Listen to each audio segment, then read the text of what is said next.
That was another euphoric week in the stock market where investors bought pretty much any stocks that has anything related to AI and any other type of company without really asking, questions about the valuation or just looking at the risks or anything like that, or even looking at what they can get in the bond market. For example, now the 6 months T-bill yield is actually about to surpass the S&P 500's earnings yield. Now this is really, really bad. Whenever you can get the same earnings yield holding a pretty safe 6 months T-bill, then you could actually get taking on more risk in the S&P 500. This is not how normally things are. Normally the S&P 500's earnings yield has to be much, much higher like it was before than the T-bill to actually compensate for the risk of holding those stocks. And the main way this could correct itself is actually if the T-bill, which is the red line, actually just drops back down. And that means the Fed cutting rates in 2023. Or the other hand, maybe,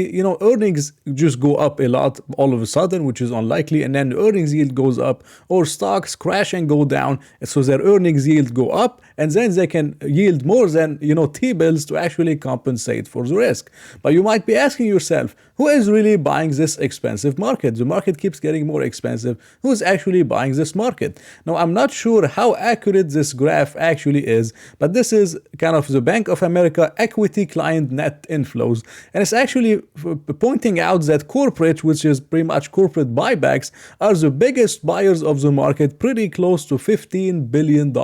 So the biggest inflows of everything pretty much we had was actually from buybacks. And you have heard many companies announcing a $10 billion buyback, Chevron announcing a buyback, even unprofitable companies, they're announcing a $2 billion buyback. I'm sure you know which company it was. But I mean, it's just getting, pretty crazy. But you have a lot of the buybacks, you have a lot of the bid from passive investing and the retirement funds. You have, a lot of things going on. And again, the market doesn't want to go down, which is very important for us to reassess our thesis on the market and try to see what's going on and take the best position possible to actually benefit from whatever is happening in the market. But again, we talked about this before. We had pretty much the fastest pace of rate hikes in history. Look at how steep this curve is of the federal fund rate. Now we're going pretty close to 4.75 to 5%. And yes, we did have a big flush in 2022 where a lot of people gave up on the growth stocks and stuff like that. But I'm just very shocked and very surprised of how fast this euphoria actually came back with stocks like Nvidia and a lot of those AI stocks. I mean, normally, yes, we have some fear and capitulation. We had some of it in 2022. But I don't believe that the euphoria normally comes back this quickly after we have, a bear market. Normally, investors would get scared away for years and years from investing in the stock market in general after we have a bottom, or maybe, they just go and buy index funds only and they never want to invest in individual stocks again.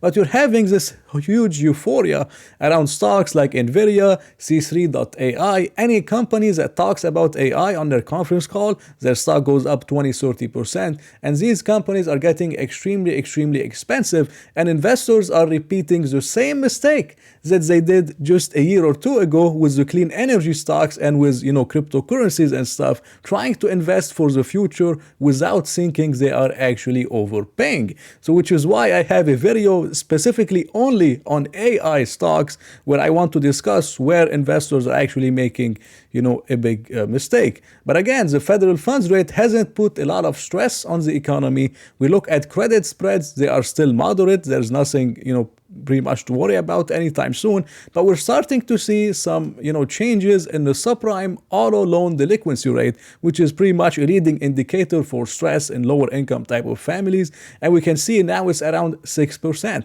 And 6% is even higher than when we had the recession in the pretty much in the 2008 financial crisis. This is the 60-day average. So it's starting to show up in the economy step by step. And again, we have student loans, and student loan decision is about, to be made in a couple of months from a Supreme Court. So eventually going to find out if they're going to just keep pausing those loans or they're going to resume them.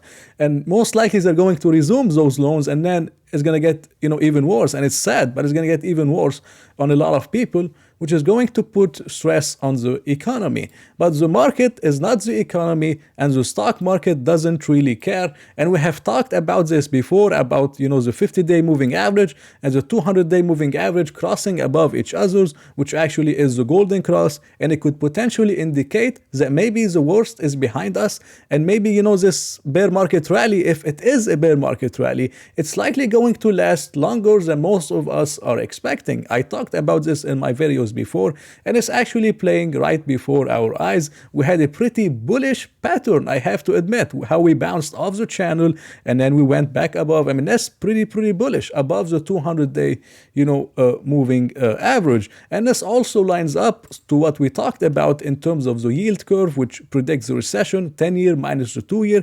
You could look at it around 2007. We didn't have the real stress until 2008, and we're same thing in 2000. We only have the real problem after it flips positive, and now it's deep inverted in the negative 89 basis points. So we are far away from it to go positive, meaning we are far away from any type of stress or any type of a big crash or any type of an economic downturn that we all are trying to look for, and that we all are pretty much predicting. And this is something else that I believe should scare most investors, is actually a chart of a survey, again from JP Morgan, asking their clients, when do you expect the next recession to start? Now, 36% said the second half of 2023. Some of them said in the first half of 2024. 17% said in 2025 or later. Now that should really scare you, because maybe it will take longer than we expect. For example, very few people are expecting the second half of 2024. And if you bet against the consensus, maybe the recession doesn't start before the second half of 2024. And maybe the market doesn't bottom before maybe, a couple months before, maybe the first half of 2024, which is still a very long wait from here. And which is why I mentioned here on the channel, and I tell the people in my group, the level we should watch is around 39.50. If we go below 39.50 on the S&P 500, we go back in the channel, that would mean that the bear market is back. And this is how the algorithm works. It means that the bear market is back. Then you could start watching like 20 videos every week about the stock market crash, and watch all those type of things, and put a lot of energy in actually doing a lot of shorts and tactical trades and stuff. But as long as we're above the 200-day, we're above the channel, we're above 39.50, which we haven't closed below 39.50. We closed, I believe, on Wednesday 39.57, 39.54, but we haven't gone below 39.50, which is why, again, if this is going to take longer than expected, maybe investors should try to put some money to work. I'm sure there's always some type of an undervalued stock or some type of mispriced opportunity we can take advantage of as investors, which is why I try to do those videos on YouTube about the stock analysis, although those market crash videos get much more attention. But I believe, again, investors are making a big mistake watching like 50 videos about inflation, what's going to happen every single week, and they can put all this energy watching maybe analysis videos to try to find some type of way to make money now in the stock market, which is what I try to do here on this YouTube channel, and what I really try to do in my own investment group. As long as we're above 39.50, we have been doing a lot of things with the options market to generate some premium, some returns. We did a little bit of tactical trades in the group. We also have some long-term positions, some shorter-term, type of trades. So we're doing a lot of things to generate return while, we wait. And again, if you're more of a conservative investor, you could maybe buy bonds, get 5.5%, or even put it in your broker. I think now they're paying 4.5%, 5%, and you get paid to wait. But again, I still believe investors are putting a lot of energy on just, market crash and the world's gonna end. But while we're still above 39.50, you could still do a lot of things to try to, generate return. And once we go below, then you can reassess your thesis, and then you could, go from there. So again, this bullish pattern is still continuing. We are still above the channel, which again, the golden cross actually means that either the worst is behind us, or if something, is going to happen, it's not going to happen tomorrow, and it's not going to happen next week. Maybe it's going to be, again, the second half, or maybe early 2024. And that's a long wait for most investors. And I believe there's always opportunities to exploit in the market where you can actually generate a lot of returns. So again, thank you for watching my video. I hope you enjoyed it. If you did, please press the like button and maybe consider subscribing. So I hope to see you in another video.